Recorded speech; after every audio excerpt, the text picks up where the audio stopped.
if someone told me make the most amount of money you possibly can in 3 years, I would start a single company, not a holding company. I do think overall, based on my skill set and personality and what I know for myself, I'll make more money in the holding company model eventually. Well, I'll definitely have more fun doing it. The single company thing, I think I'm just not a good manager. So I can get us to a certain point and I would have to replace myself. And then that just gets you back at the same point. Then I would just do that again and again. In 10, 15 years time, I'll have 3 or 4 businesses with different managers. So I think I was just realistic about what I'm good at and what I'm not good at.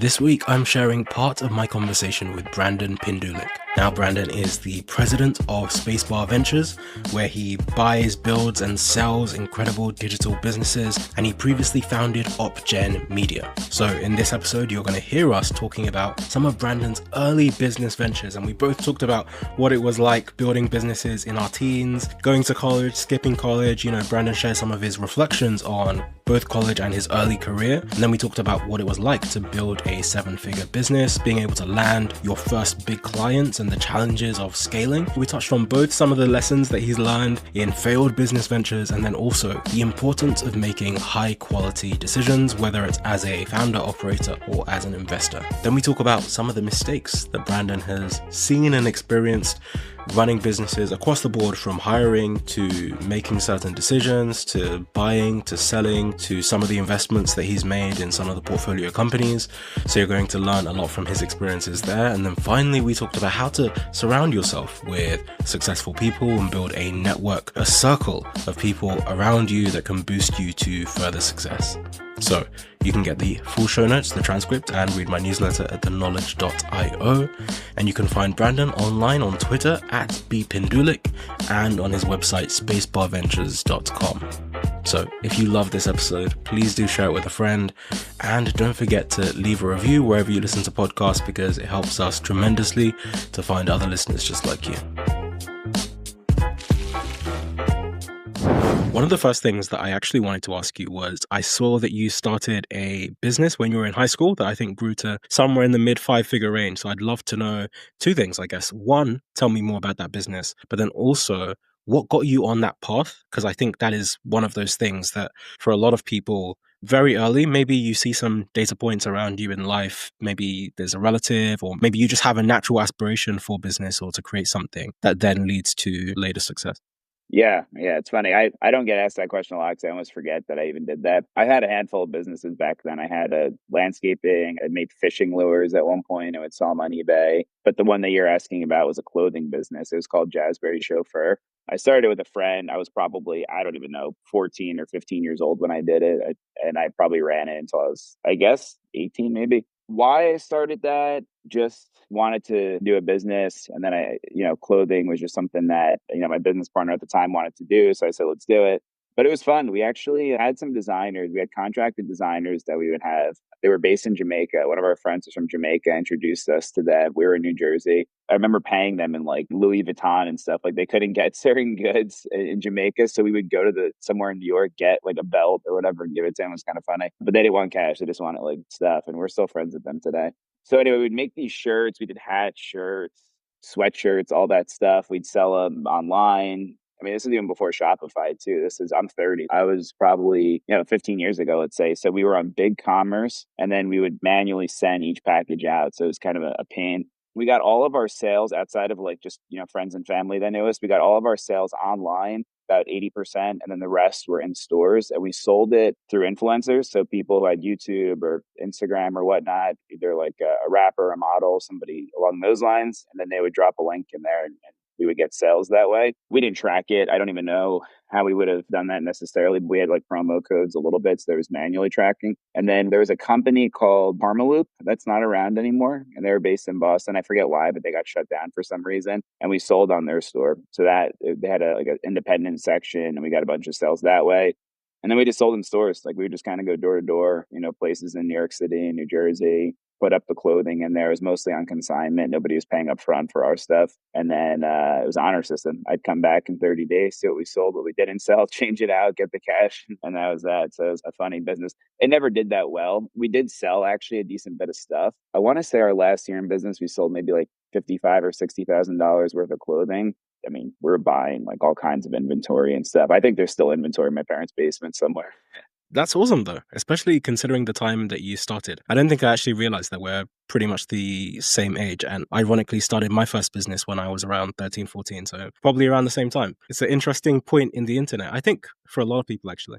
Yeah, for sure. I mean, it was interesting. It was really easy to do. I mean, we just did it with LegalZoom, and then I have no idea how we found Big Commerce. I just remember that being the back end of the site. We got a web designer to build it, and then off you go. And we had it incorporated, like it was a legit business. It was just not a very good one. Okay, but you mentioned you did some other stuff as well. So I'd love to know either more about those or like what got you into doing this? Was it just you needed money, you wanted money, it was just the allure of selling stuff and buying stuff? What was going on there? Yeah, I got into stocks and things like that before business. So I had a few $1,000 that I'd saved up from like graduation or landscaping or things like that. In '08, I invested all of it in mortgage companies thinking that they would bounce back and they didn't. So I lost all that money and I'm like, man, this is a lot tougher than I thought it would be.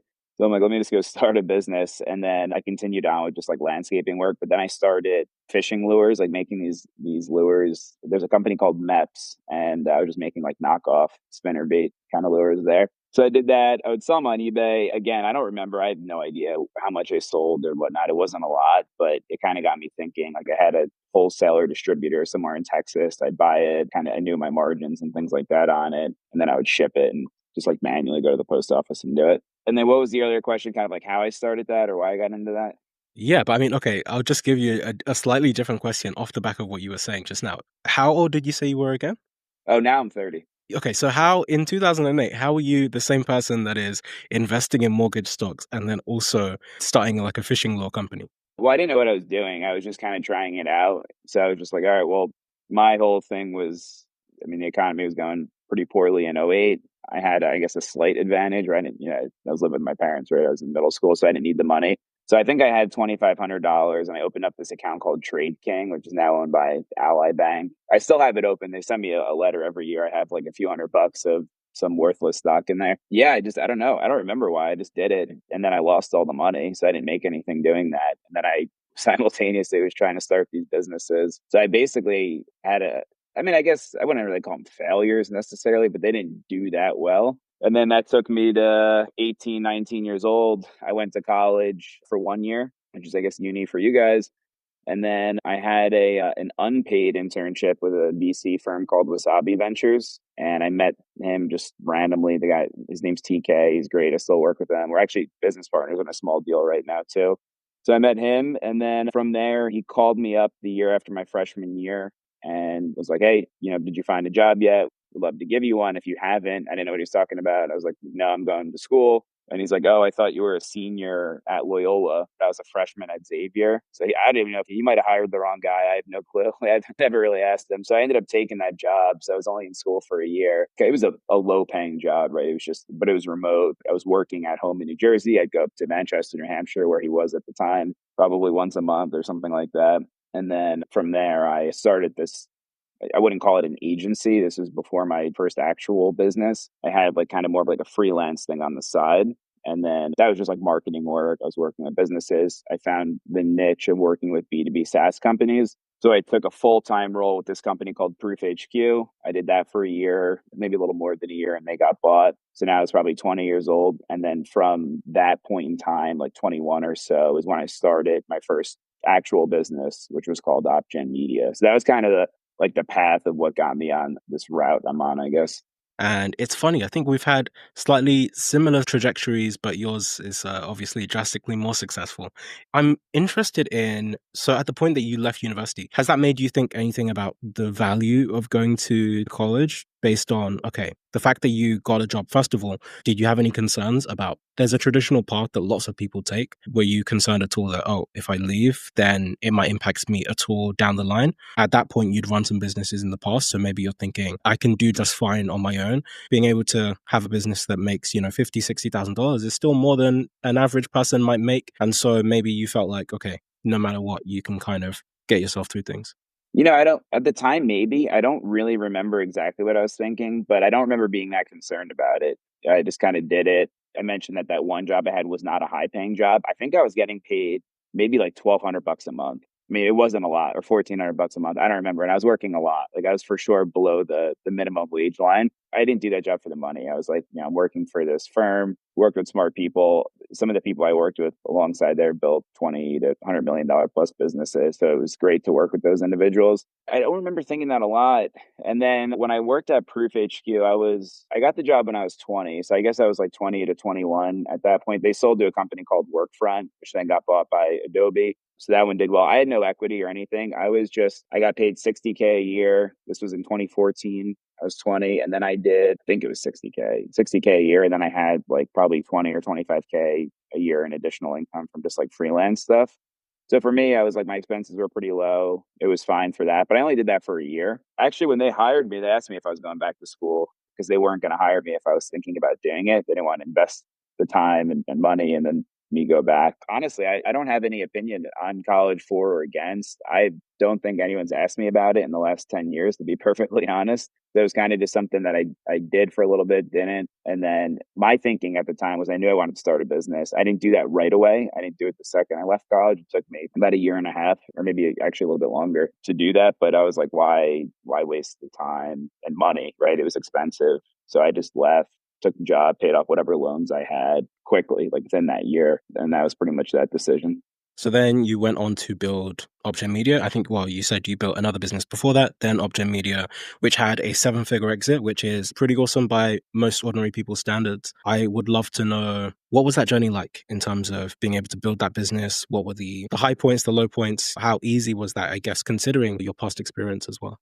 Yeah, for sure. So that was a good one. So that was my first actual business. And that's kind of like what I consider my first real one. I started that kind of on the side initially in 2015, but I went full time with it February 1st, 2016. That was when I left, Proof HQ / Workfront. But along the way, I was building it up a little bit on the side. So I probably technically started that in September of 2015. And I told myself I needed to match my income, which, at the time was 60K a year. So I guess 5K a month. I was like, if I can make at least 5K a month off this side hustle for 3 months in a row, no exceptions, I'll do it. And I did it in the first 3 months. So it got to where I was making more money off that pretty quickly than I was from the job. So it just made a lot of sense to make the switch. I went full time with it. It was a service business, so I didn't need a lot of money to start that. Yeah, I just had some clients and whatnot to take on. And then because I was started at 3 to 4 months previously, I'd built up some cash. So I don't remember the exact number, but I had at least probably somewhere between like 10 to 20K in that account. So I felt like I had a buffer, and then whatever personal savings I had,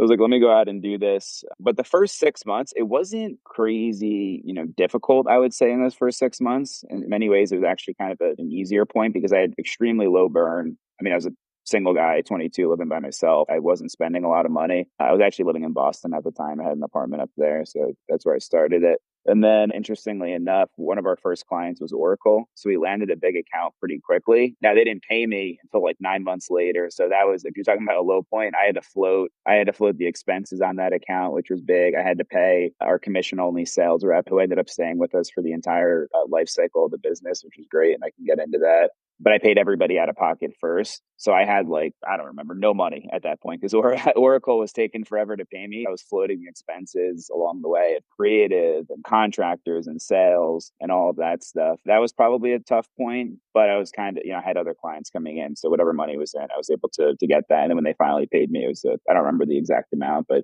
it was probably north of 50K. So once I got that, it was pretty good. So tell me about some of the war stories along the way. I mean, you had one job for 1 year, and then you go from that to having to hire people to build this business. So, what was that process like of hiring people? Were there any things that, I guess, two categories of things? Like, one is maybe underrated wins. So, for example, being able to get Oracle, I think the process of getting to that exit, was there anything that there's lots of business advice that people might typically give, right? Get the big things right. But I think simultaneously, there's also a lot of maybe underrated things that you could innocuously get right very early on, maybe not even intentionally, or it could be intentional. But by virtue of getting those things right early on, then you get the wins later. Totally agree. So unintentionally, I got a lot of things right, and I didn't realize that at the time. And I don't think I realized that until recently, too, because now that I'm in the business of starting and buying other businesses, I realized that OpGen was smooth sailing from the get go, and that is absolutely not the norm for most of these businesses.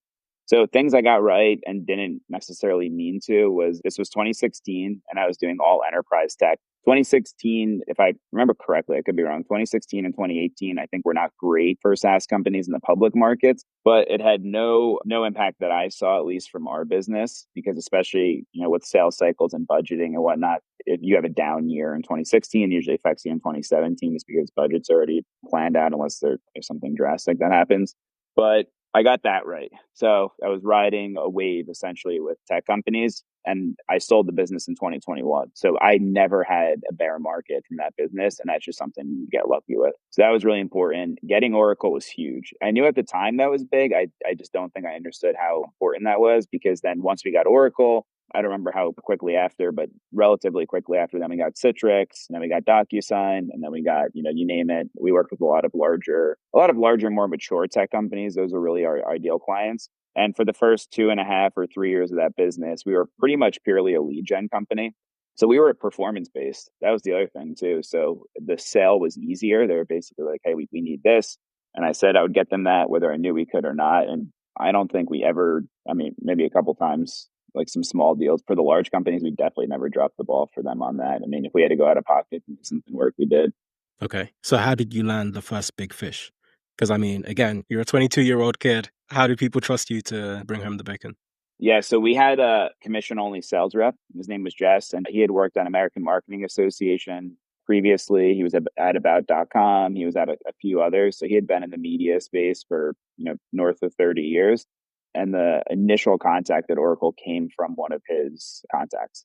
So that ended up being a very common theme with us. We would get one person. Eventually, it was split between whoever at the company, but Jess initially got those first couple of deals in for us. We had one contact, one small division of the company, and then we would just land and expand from there. So with Oracle at the time, I think they had over 200 different companies under the Oracle umbrella. We were working with one of them, and I can't remember the name of the business now, but it was one of their e-com businesses, like e-com SaaS companies. So then from there, we did well, but you sign an MSA, a master services agreement. So now I can go and sell into any company with an Oracle. And it's not like as helpful as you might think it is, but you can't do business with other companies that have that. So you go through this whole painful process of getting approved as a vendor. And then once you're approved, now you can go and sell internally within that business. And it's a lot easier for those employees to bring you in. And then same deal with agencies. So from there, we would get one contact at an agency or one contact at a brand, and then we would just spend all of our time making sure we did well with them and expanding from there. So how do you go from selling your company to then having a holding company that owns loads of other companies? Well, I ran that business for 6 years, never really thought about selling it. It was extremely profitable. And we never did more than 1.5 million in revenue. Like we never grew that big, but the net margins were really good. When I sold it, the average net margin was 38%. After paying myself a salary as well. So the margins are really strong in that business. And then I sold it, at a multiple of cash flow for it. So when that happened, this was March of 2021. There was basically for the rest of that year, I was transitioning out of that role. So that only took me maybe 4 months to really deeply get out of that business. I thought it would take a lot longer than that.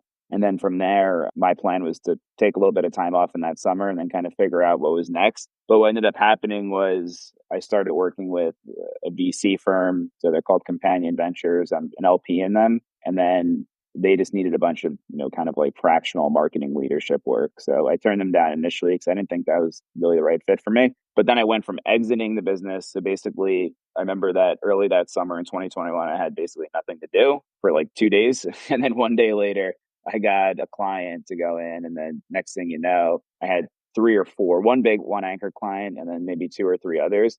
So for the rest of 2021, I ran a consulting business and that did 30K a month, a little bit more if you count stock options and things. And I was working across a few different businesses and it was pretty good because it was a lot less stress than running the business. But there was no scale either, right? It was basically I was capped out at that amount. So I did that through the end of the year. And then that's what took me into starting Spacebar Ventures.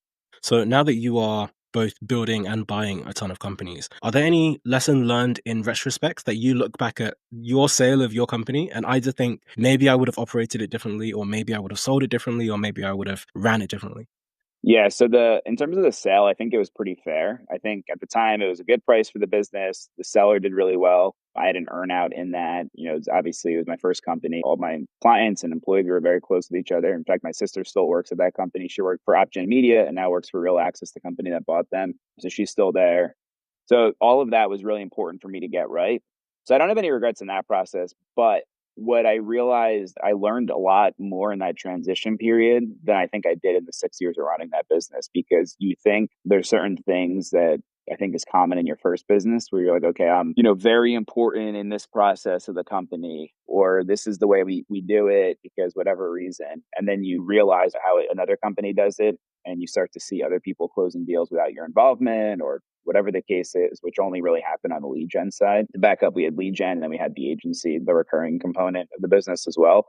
So what I realized was like, wow, I just didn't delegate enough. And that's why we never scaled the business. So if I had done that, I probably would have never have sold it because we would have grown more. Our net margin for sure would have been lower from a percentage basis, at least in the short term, but we would have been much bigger.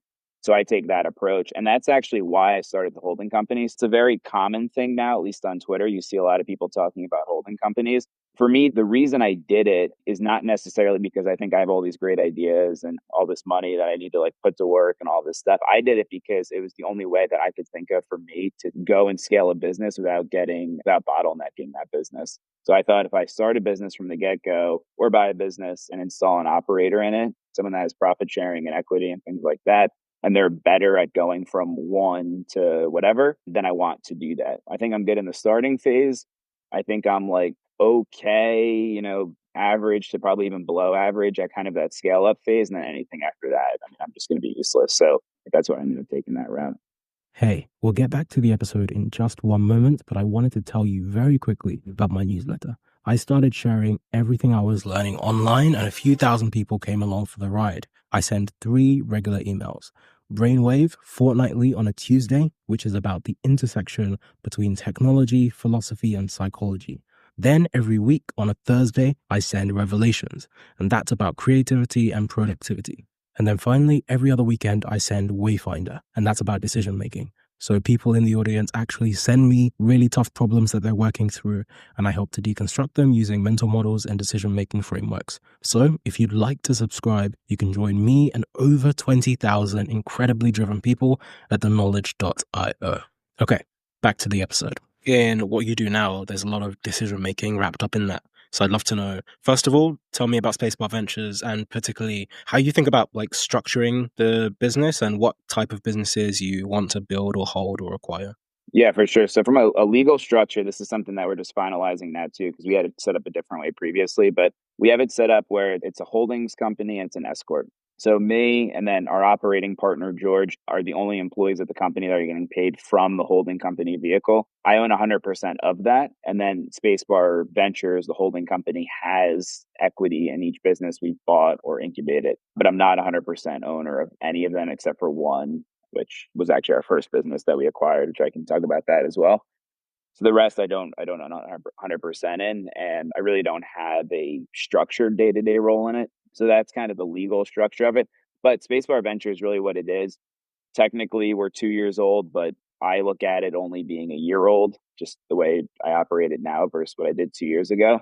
We're a holding company that starts and buys businesses. So we'll incubate a company, meaning either we have an idea, someone comes to us with an idea, we mutually come up with an idea, and we hire somebody and give them money and they go and start the business, and we support. We support pretty actively, especially that first year.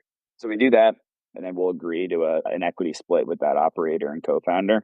And then we have, the acquisition side of it, which is just simply we acquire businesses. We're not a fund. And as of today, we're not a syndicate either. So we have not raised a single dollar for any deal that we've done. I have not used debt.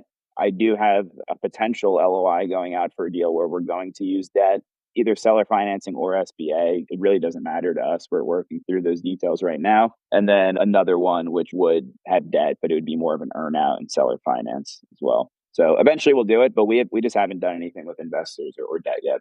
So I guess that leads me to my next question, just off the back of what you were saying now. I'm interested to know, you talk about, okay, you're putting 100% of your money into it.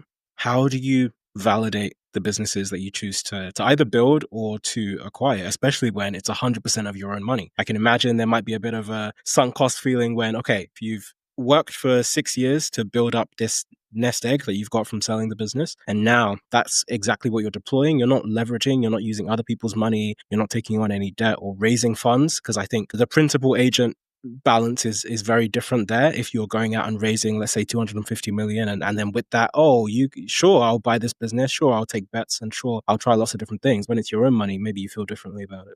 Yeah, I mean, there's a loss always kind of sucks, right? And we've had losses. Two of our businesses that we started, we incubated, failed pretty much right away. And the third one did well. Well, we did 3 incubations this year and we were 1 for 3. Next year, we're going to do 2, but there's a lot of learnings behind how we're going to do that differently, which I'm happy to share. So the feeling of losing money is never good.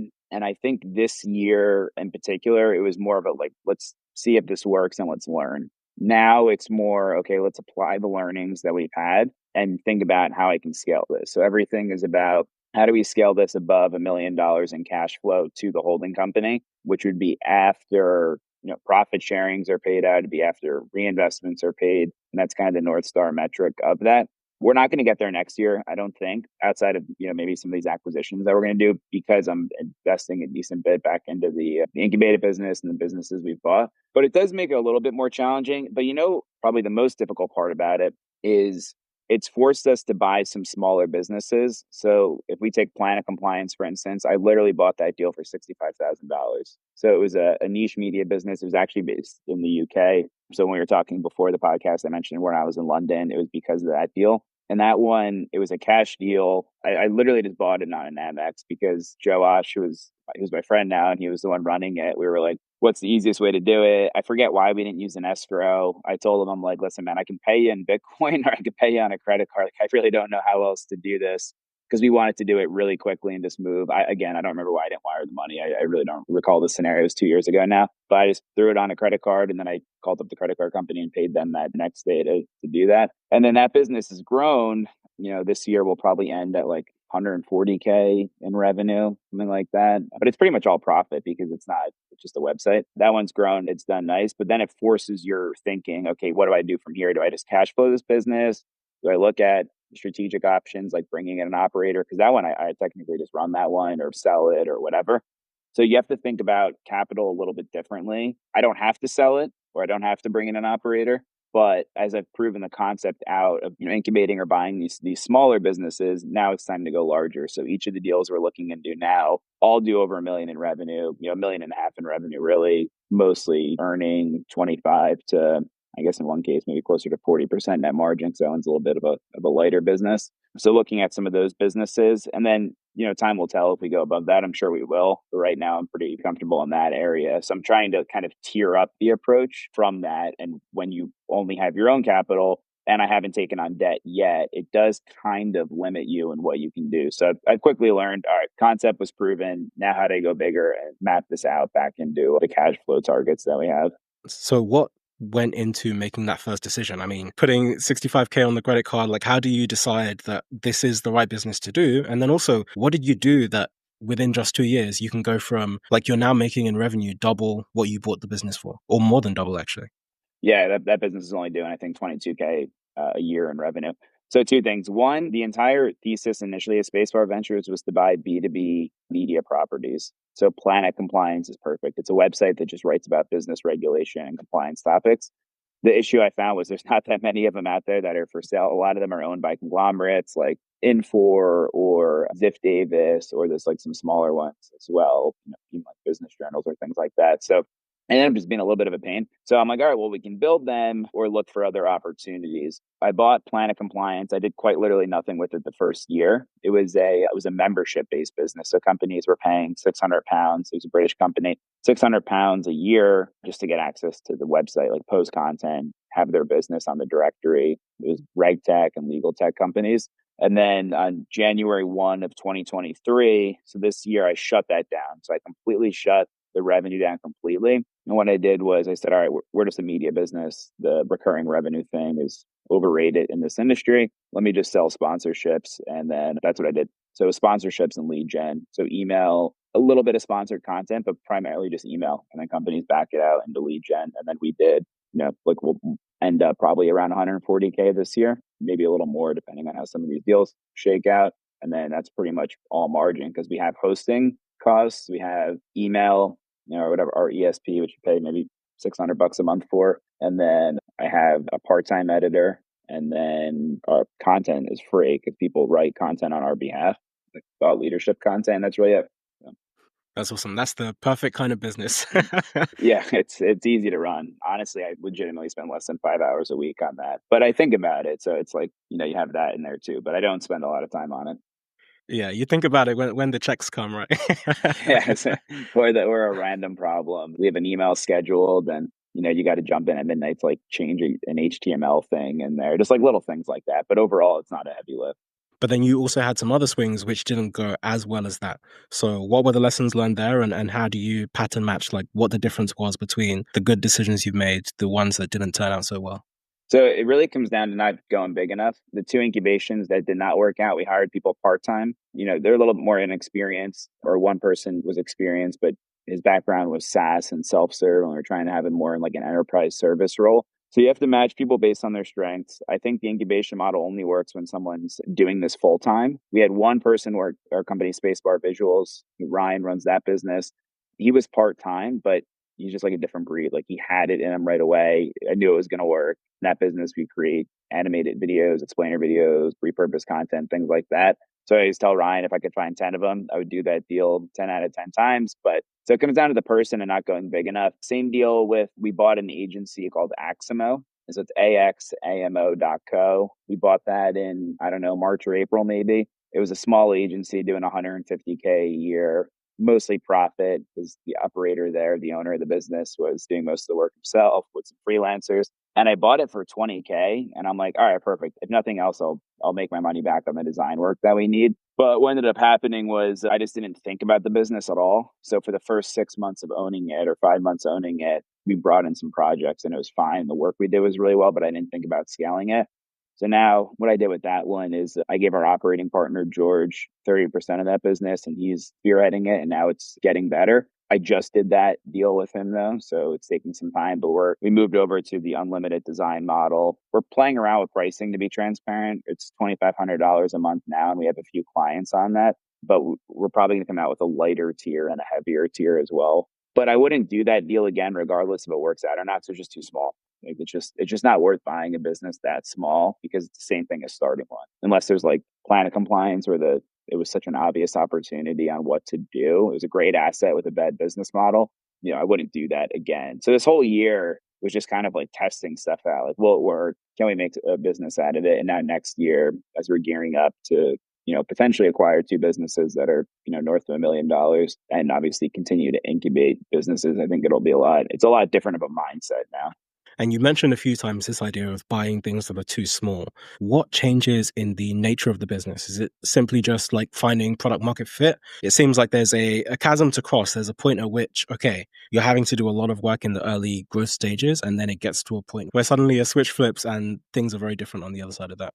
Yeah, so I think it's got to have a couple things. It has to have enough. If you're going to buy a business, I think it needs to have enough money to where you can hire an operator to run it and still cover whatever debt service you have on that. I think that's extremely important. We have a business in mind. So out of the two businesses that we're going to potentially acquire, one, we know exactly who the operator will be. We've already kind of talked through that with them, and now it just comes down to actually doing the deal. The other one, very solid, very niche business. It needs a very specific type of person to operate that. And I don't know who that person is yet. That's a big risk in it. So that has to be solved for if you're buying a business the way that we intended to do it, which is in a holding company structure and not just like a searcher going out and buying a business and running it yourself. The other thing is these small businesses, like with Aximo, we'll get that one to work and we'll probably keep that one forever because it's going to cash flow well. And we use their design services a ton. So every website built in our portfolio is built by them, all of our ads, landing pages, stuff like that. So it's kind of been a cheat code in that instance.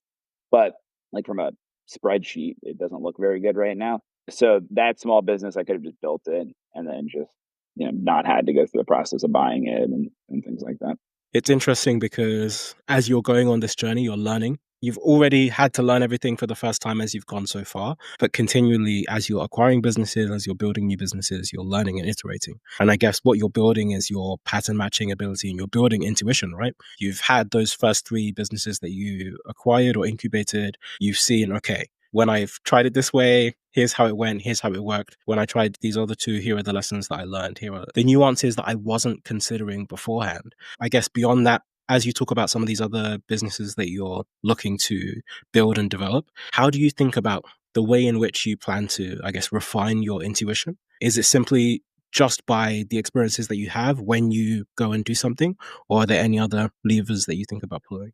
Yeah, so a couple things. On the incubation side, we're trying to build a little bit more of a defensible and well-researched idea before going out and testing it. So I was pretty open to whatever. At the beginning of this year, we had an idea. The person we identified had an idea. I'm like, let's just try it. Let's see what happens. Now, what we're doing is we're trying to pre-vet ideas and pre-vet operators further out. So I'll give you an example. We have a business idea. I've had this for years. It's not anything novel, but I'm 100% going to do this where we want to partner with a SaaS company that's doing at least 20 million a year in ARR. I think it has to be at least 20, maybe it's up to 50. And we're going to set up an agency or a consultancy that specializes in that product. So it has to be an enterprise SaaS company. And think of HubSpot and SAP and Salesforce and whatnot. They have pre-existing partner ecosystems, right? There's, gold tier, platinum, diamond, whatever. We're trying to get in with that business before they get to that point. And we're saying we're going to hire 2 to 4 people, some overseas, one operator in the US or Europe or wherever. And for the first, probably at least 3 months, we are going to do nothing but understand your product, learn it, research your industry, talk to customers, things like that. And we're building alongside you to be a professional service that can implement and consult on your product. All of the money we put in, we're not charging them anything. We're not billing the software business.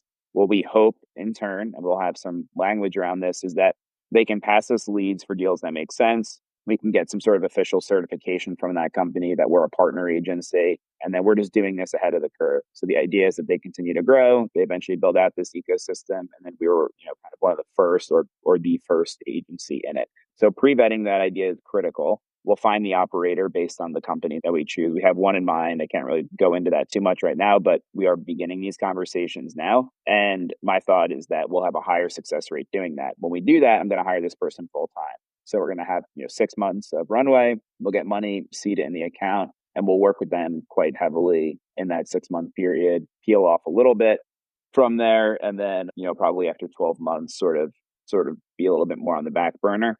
The other thing on that note is, how do we pay ourselves from this? So we own equity in each business and we have profit sharing from that.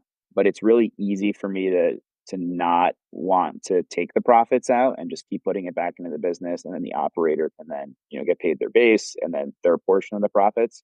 But what we're thinking we're going to do, and this is a little bit TBD, but I think what we settled on is essentially charging a management fee to the portfolio company in an incubated scenario. Maybe it's 2K a month, 3K a month, 5K. It really depends on the size and the scope of the work that we're doing. That will count as an expense to that business. And then they would have to keep us on for at least 12 months. After 12 months, they can pause us or resume us at any point they want. But if they have a way to take that 3K or 5K a month and put it to something that they feel is more productive, that's perfectly fine with us. I mean, we still have our equity. We're still backing them. We're not in this to make a few grand a month in management fees, if you will. But it's one way for us to kind of build up make sure that the portfolio company knows that we are a paid resource and they can use us or they can roll us off. And I guess you've mentioned a few times this idea of picking the right operator. And I know, okay, you used Ryan as an example in terms of how great he was. If you could have 20 of him, that would be fantastic. And then also you mentioned before in the other business you incubated was, you had someone that was part-time, and actually now that you'd probably have someone full-time.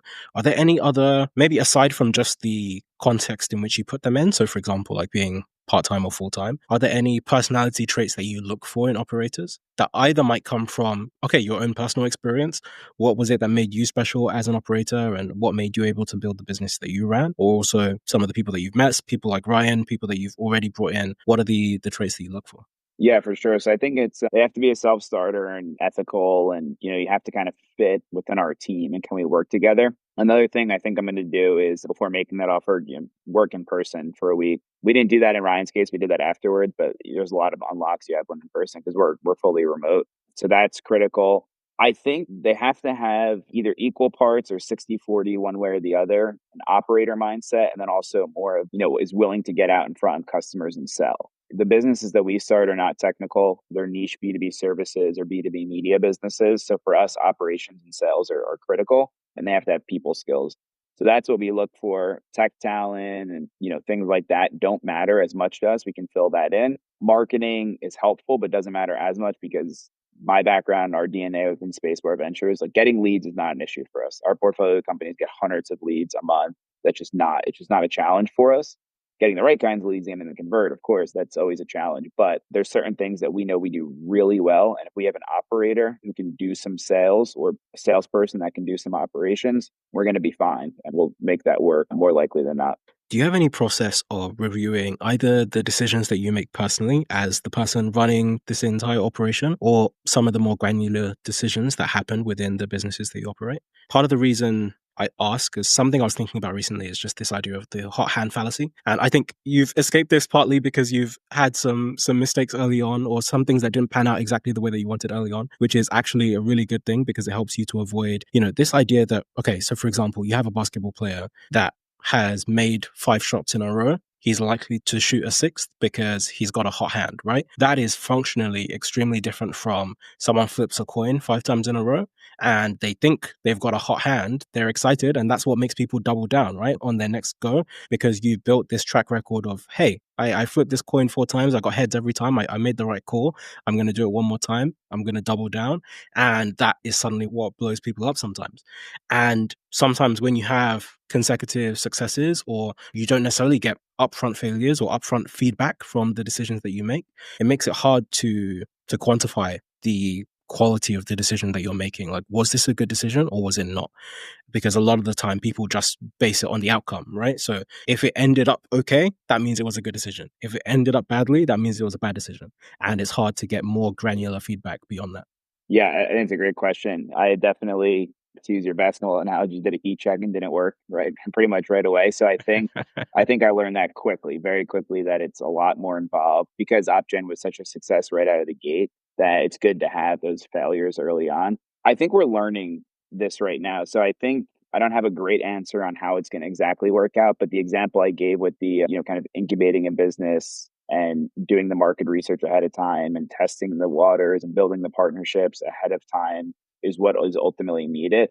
So I think there's potentially up to 6 months of work ahead of time to vet these ideas and potentially vet these operators, which I'm kind of doing naturally as well. Like you just kind of meet people now that I'm sort of in the market doing this. People come to you with ideas or you meet them. So I think that stuff's really important. And if you can kind of do many tests along the way. Another example actually is not on the incubation or acquisition side, but I hired an operating partner. His name's George. He's based in Milwaukee, and I hired him in full time October of this year. So October 1st was his second, whatever was his first date. But we had worked together part time for probably 3 or 4 months up until that point, and that was a great way to test it. I had a hunch that he would work out. We worked together really well, and it did work out. And we had certain goals that we hit. He was driving part of the process. I was driving part of the process.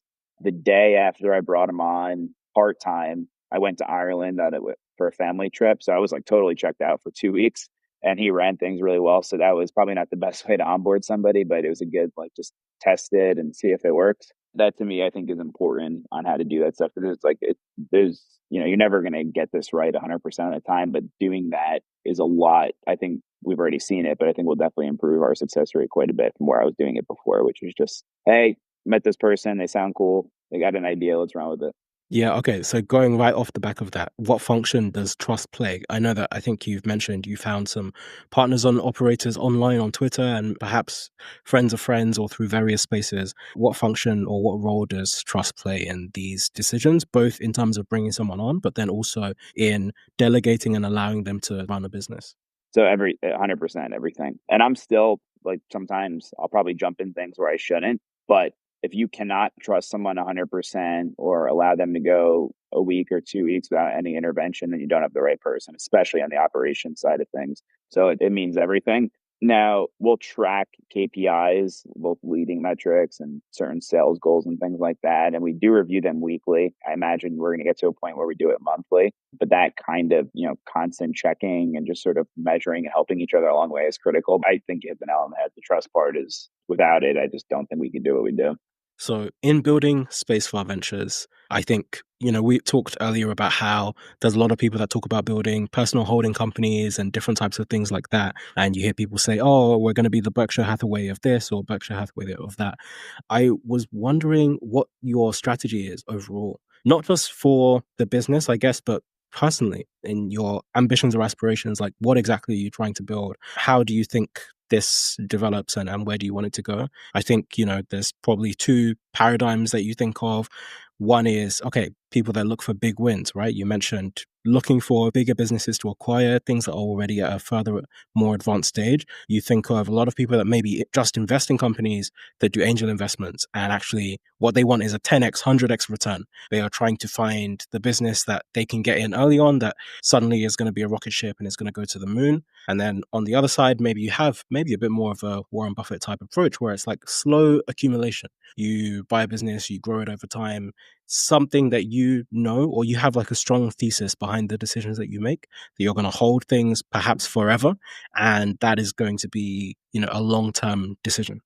So the way I think about it is just from a compounding standpoint. I mean, I've done angel investing and some VC investing and things like that. It's just not really my interest. I actually haven't done any of that at all this year, not because the markets are bad. I just don't have the interest in it, but it's from a compounding standpoint of a collection of small businesses. I don't take the hold forever approach. And I also don't take I need to sell this in a certain period of time PE approach. It's kind of more of like, I think John Malone said it, like everything's got a price at some point. Like I'm willing to deal with somebody and make a sale, or I'm willing to hold, but it's a compounding approach. We can buy a business at sub 3x earnings or a good business at 4x, whatever, and we can grow it. And there's multiple expansion in there and things like that. I think it's a great way to live your life and make a good bit of money. And I am absolutely focused on autonomy. So I think that's really important for me. So that's why, never say never, but I don't see myself, especially with my background. So I don't see myself raising a fund. I'll syndicate a deal and I'll do deals with debt. I don't think I'm going to take a fund approach. So I like the holding company model. I think that I'm going to get, and this is a big part of what we're getting into in the new year, doing it in a much more structured way. So the way we're dealing it now is 2 incubations and 2 acquisitions. I could obviously switch a little bit from there, but everything rolls up into that $1 million a year cash flow target, which is after debt, after profit sharing, after reinvestment. So that would be like true cash flow money out of the businesses. If there's something that I don't think will get us at least 10% there in one move, I just don't think I would do that. So that's I say kind of the North Star metric, because if we sell a business, it technically puts us down from the cash flow standpoint, but you get what I'm saying. Yeah. Okay. Maybe a different version of that question is like, what does success look like for you, both for the business and also personally? Well, I like the idea of de-risking entrepreneurship for others. I think it's people who start companies take it for granted that, they could just start a company. So for me, luck was on my side. I was able to work remotely. I mean, my job was remote in 2014. So I was working remotely. I could start on the side, and I had some niche skill set that I was able to monetize on. And I was working in tech where there's, the whole from the time I started up until like even now. I mean, people say it's a recession. It's really not that bad out there in tech. So we've been riding a wave, and I think that's important. So de-risking entrepreneurship from the side of incubating a company with somebody and taking care of their living expenses and risk, but sharing in the upside with them is important and fun for me. And I think it's very economical. And then same deal with buying a business. You can buy a business. I'm not scared to put in money or PG debt, and then have someone run that business. And then now all of a sudden they can put themselves in a different position. So that's very important to me. And then the autonomy piece of it. But I'm also money motivated too. So it's like, how do we make sure that this is cash flowing at an above average rate and we're growing at an above average rate, and then it could turn into something big? But I don't want to do that at the expense of raising a fund. And then now all of a sudden I have a bunch of LPs and additional compliance things that I'm dealing with that I otherwise wouldn't have. So as long as those two things remain constant, then we're going to be in a good spot. And that's my main goal. So when you think about the difference between what you're doing now, running and owning this holding company, and when you were running just one business.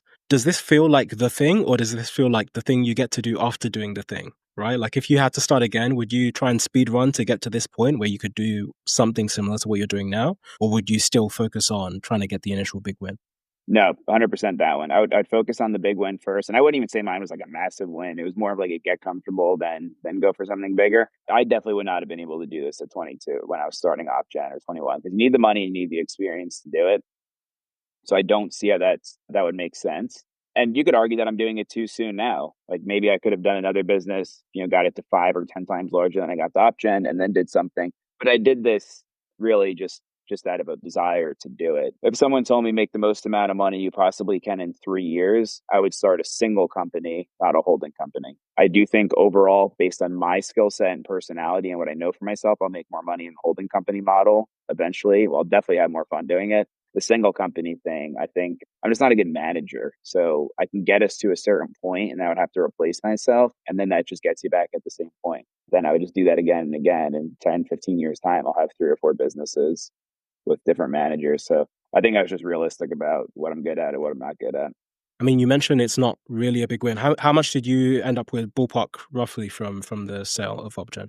Well, so I had the sale, but it cash flowed really well. So I paid myself a salary and then it would cash flow probably 400 or 500K a year after expenses. And then when I sold it, I didn't get a lump sum. Well, I did get a lump sum, but I didn't get all of the money up front. I had an earnout. But overall, probably just from the sale, maybe 2 or 1.3 million. And then, for I don't know. I'd have to look back at some of the numbers from a 3 or 4 year period. I had that cash flow there. And then I was investing along the way. So I've invested the pretty much the bet. I would actually say too much. I think people talk about investing as a good thing. I think I invested too much of my money because I would love to have some of that e-liquid or stuff that's a liquid now back in my portfolio to start things or buy things. But it adds up like over time. I didn't need to make a salary right away. And then I'm still getting an earnout check from that business. And then there's a smaller one after that. But by then, these businesses already are cash flowing pretty decently well. So that allowed me to not take any money at all out of the businesses we started this year. I mean, I've taken money out of Planet Compliance, but that's pretty much it. And then I can put it back in. And that was definitely a cheat code. So I don't know if that answers your question directly, but the other thing is like I'm pretty pro seller financing and earn out for some of those reasons. So you don't get the lump sum right away and just stick it in whatever. Because I sold that in 2021. So you can imagine what I would have been investing in, crypto and startups and stuff like that. Yeah, exactly. I think you've also partly answered, there's that famous question of, would you rather have X amount upfront or X amount over time? And it's interesting that, I mean, first of all, it seems like you're already pretty disciplined. If you were investing in mortgage companies back in '08 and you've overinvested now, it seems like you already had some discipline to invest. But maybe there's a difference between if you'd gotten all of it as a big lump sum versus being able to spread it over time. Yeah, no, it's definitely conservative, even running OpGen to a fault. We probably, we would keep like whatever 6 or 12 months expenses in the bank at any one point, which people say to do that. And it's not bad advice. It's just not great advice for growth. So I didn't really, spend a crazy amount on that side.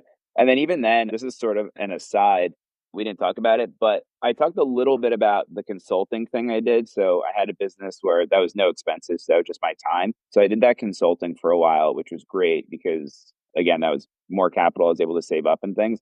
But even to this day, I took on a couple of small consulting deals in 2022 because Spacebar Ventures really wasn't anything. So just kind of trying to figure out what I would make it into. But I did a deal with this family office called Pardone. So in this month, I did a deal where, in addition to running Spacebar Ventures, so I have this other thing going on now where we built a website and a M&A vehicle called Subscribed. So it's subscribe.net. And we're literally just going out and looking to buy digital media companies.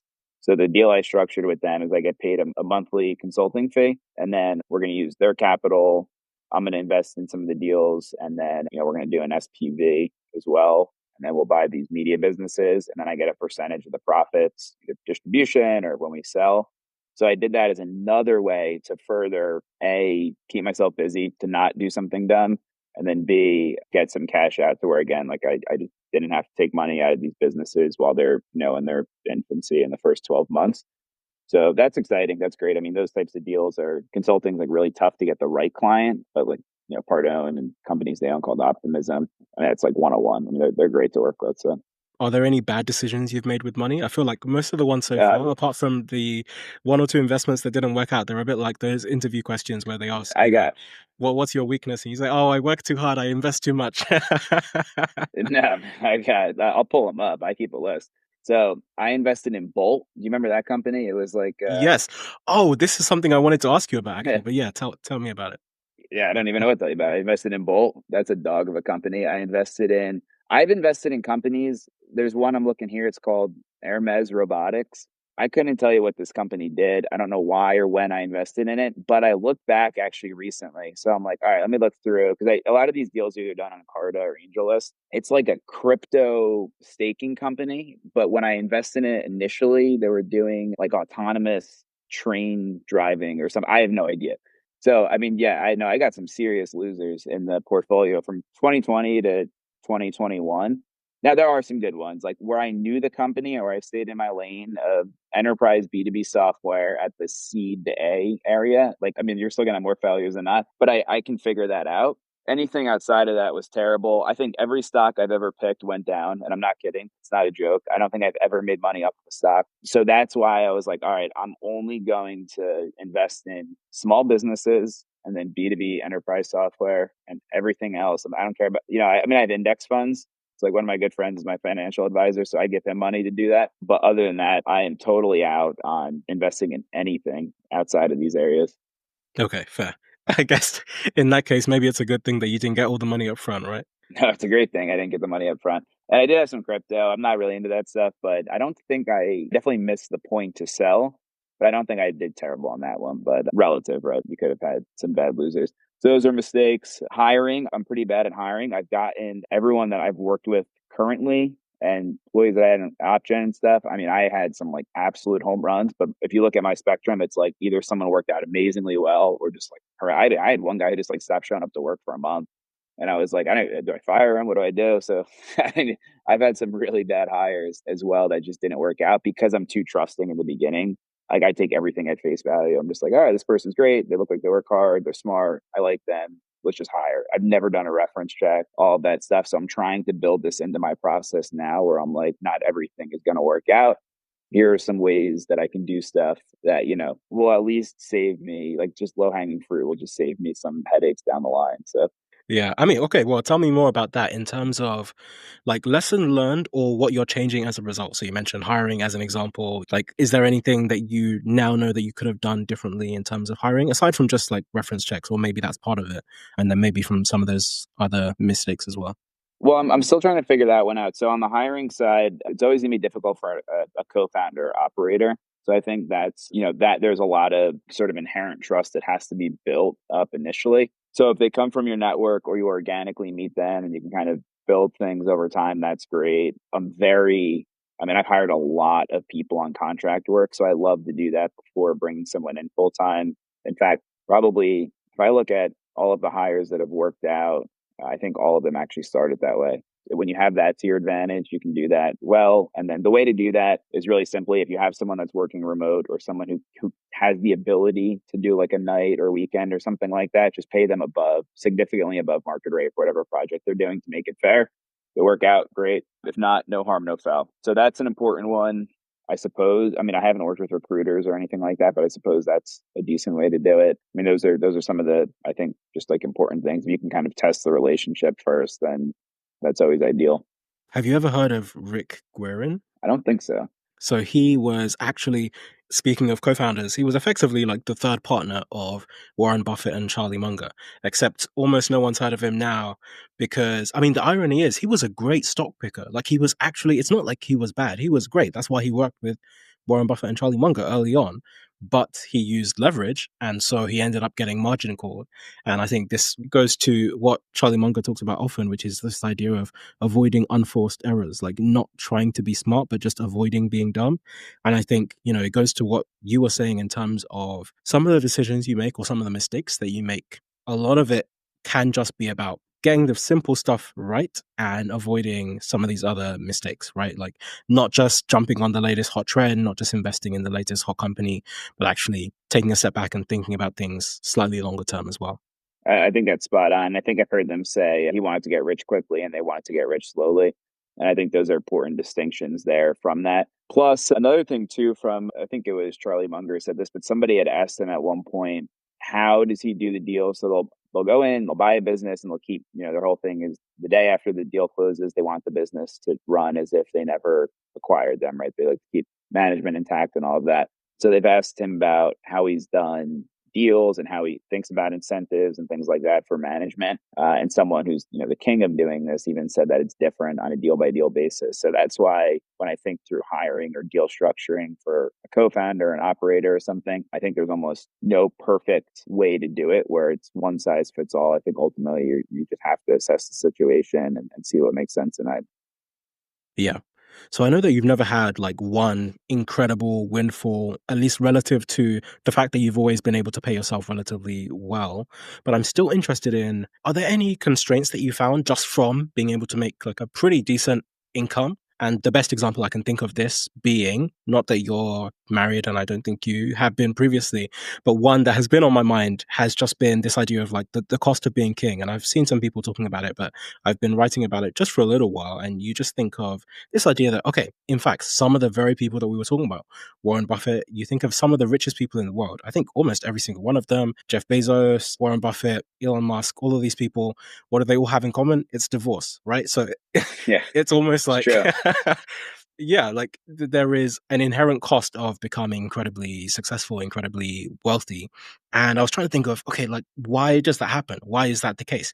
Nobody goes out to be successful thinking, oh, yeah, this is going to blow up my life and my family and everything that I think that I love. And also, simultaneously, nobody gets married hoping that they'll get divorced. And I think maybe there's three factors that I have in my mind. Like, one is that some of these things, so, and you can expand this beyond marriage, obviously, for the purposes of this conversation, but like one of them is maybe these things are just negative externalities, right? So this is just the cost of doing business. You make a lot of money, you have a lot of great success, and a lot of just negative stuff happens as a side effect.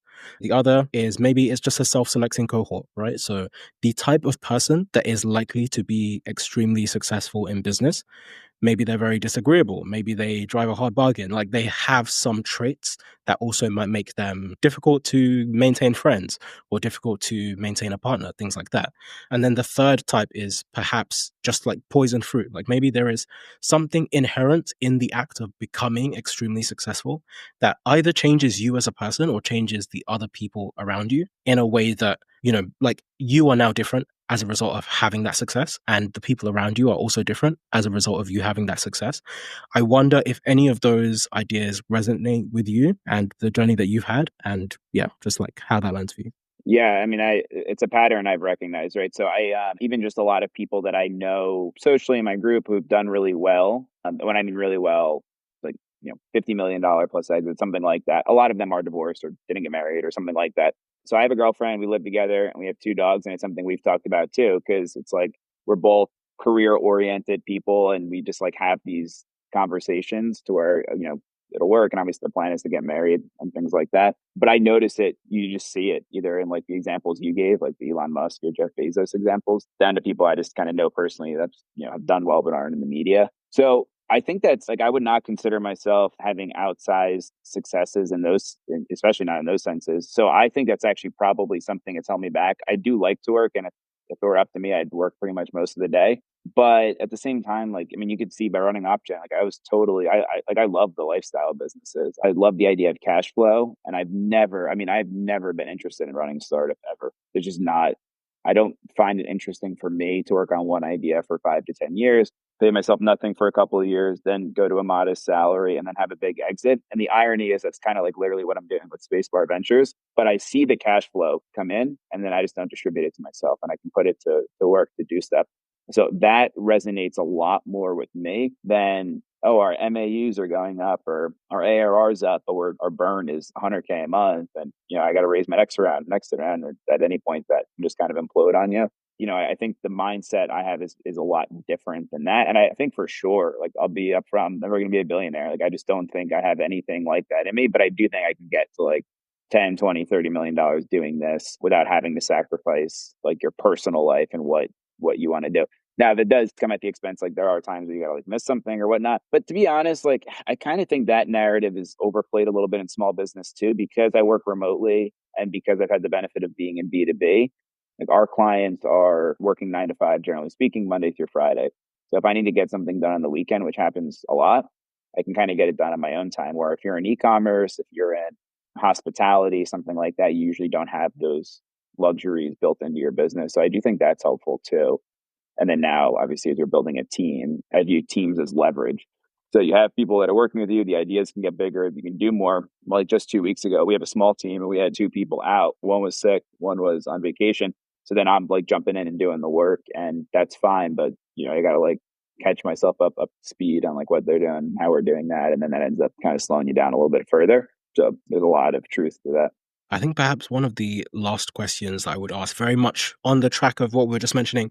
So, first of all, you just mentioned you have friends that are doing similarly well or even better. They're running great businesses, they've sold great businesses. And we've talked a bit in the past as well, I guess, about, people in your network, etc. And I think it's actually a really important point and perhaps an underrated one, right? About the people that you run with and the people that are around you and how that shapes and can either constrain or expand your idea of normal. And actually, I think I've written about this as well. I forget the name of the post, but just this idea that if you are driving at, okay, I'm going to use miles per hour just because oh yeah, you guys use miles per hour. Okay. Yeah, So, yeah. so here, like in a normal suburban area, the speed limits might be about 30 miles an hour, right? And if you are driving at 30 miles an hour in the suburbs, everything is fine. Everything is dandy. You get along with everyone. Everything is fine. If you start driving at 40 miles an hour in the suburbs in a 30-mile-per-hour zone, suddenly people are looking at you like a maniac. Like you are driving too fast. It's unsafe for children. Like, what are you doing? You're a crazy person, right? But that same person driving at 40 miles an hour, if you went onto the motorway or a highway, everyone there is driving at 70 miles an hour. And suddenly you are now so slow that you are also going to kill people. Like you are a health hazard. In the same way that you would have been a health hazard in a zone where everyone's driving at 30, now you're a health hazard because you're driving too slow. And I think that is a very similar to the way that the friends that we have and the people that we keep around us can either like constrain or expand our idea of what normal is. And if you have people around you that are driving at a really high speed, that is just what you're used to. So I'm interested to know, like, both early on from your early 20s, because I remember actually even that business you started when you were 15, that was a business you started with a friend, right? And even now, as you run this business, you have friends that are running 50 million plus businesses. So I'd love to know what you think the impact has been of the people that you've kept around you and how you think that has impacted your level of success as well. Yeah, totally. So I think that's, even going further back, that's kind of like when people talk about the value of education and you kind of ask about my thoughts on college and whatnot. That's why parents will put their kid in private school if they can or something or whatever. Go to the school district with the good, whatever. I always went to public school and I did 1 year in college. So it was like different for me. But I think people do that for their, like, to get around other people that are in that area and they try and like morph their children to think that way. I don't know. So I have a kind of a unique sense on it because all of my friends that run businesses, I mean, I think they all do better than I do, honestly. Like, I kind of joke that I feel like I'm in like, I mean, baseball may not be as big in the UK, but I'm in like the minor leagues and I know, like, I'm friends with the professionals, but I'm still kind of like, I'm good, but, not there. But at the same time, I see what they're doing and I can kind of like get inside, what they got going on and we can trade. And I've definitely benefited from that. But all of these people I've met just through like random stuff, like through work, or I reach out to them, or they reach out to me. It hasn't been like through one cohesive thing, like a school or growing up in the same area or whatnot. I've taken the approach of I'll invest in the people that I identify as, oh yeah, they got it. Like at the expense of whatever, this person has that thing, and that's done well for me. And there's people that I'm friends with that haven't, had that big exit or haven't started that company yet, but I know for a fact they have the ability to have an outsized return on something, and I'm just going to invest in whatever they're going to do. So that's it. And my whole thing is, how do I make a bunch of cash flow to where I can do that and then invest in it and then, not care if it fails, but if it does succeed, it'll be a pretty massive win. And I've done this before too. I mean, even the company I'm invested in, it's based in London. Actually, it's called Zyflow. I invested in them because the founders that founded Proof HQ, and I saw Matt and Ant what they did at Proof HQ, and I'm like, these guys are absolutely operating at a different level from what I've seen. So whatever the next thing is, like I just put money in, and whatever, they weren't raising money for a while because they made money on the previous exit, but they finally went that route, and I did that, and that's going to be a it's not going to like be 100x investment for me, but it's going to be a really good one when they eventually exit. So that's the approach I've taken, where I can kind of like get that upside, but not necessarily having to do it at the expense of running that business and sacrificing everything else. I mean, maybe the last question I'll ask you is there anything that you have done in particular or that you would recommend to cultivate those kinds of friends? Because it seems like throughout your journey, you've always had friends like that. Yeah, it is kind of random. People have asked me that before. I don't know what the answer to that is. I mean, I've always lived in cities. I've lived in like New York, Boston, Austin. So I've met people just like going to random dinners or events.